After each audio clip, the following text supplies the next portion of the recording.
বাংলাদেশ বিমান বাহিনীর কোন পদে কত বেতন দেখে নিন। ওয়ারেন্ট অফিসার, ন্যূনতম বেতন 30,000 টাকা, সর্বোচ্চ বেতন 50,000 টাকা। ফ্লাইং অফিসার, ন্যূনতম বেতন 35,000, সর্বোচ্চ বেতন 50,000। ফ্লাইট লেফটেন্যান্ট, ন্যূনতম বেতন 38,000 টাকা, সর্বোচ্চ বেতন 50,000।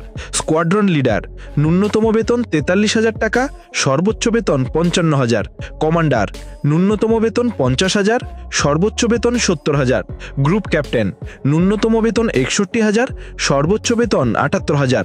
এয়ার কমান্ডার, ন্যূনতম বেতন 63,000, সর্বোচ্চ বেতন 80,000। এয়ার ভাইস মার্শাল, ন্যূনতম বেতন 78,000 টাকা, সর্বোচ্চ বেতন 1 লাখ টাকা। এয়ার মার্শাল, ন্যূনতম বেতন 82,000 টাকা ফিক্সড, তবে বিভিন্ন ভাতা সহ মাসে প্রায় 1,20,000 টাকা পেয়ে থাকেন। এয়ার চিফ মার্শাল, বিমান বাহিনীর সর্বোচ্চ পদ, এই পদের মূল বেতন 86,000 টাকা ফিক্সড, তবে বিভিন্ন ভাতা সহ একজন প্রধান 1,05,000 টাকা পর্যন্ত বেতন তুলতে পারেন।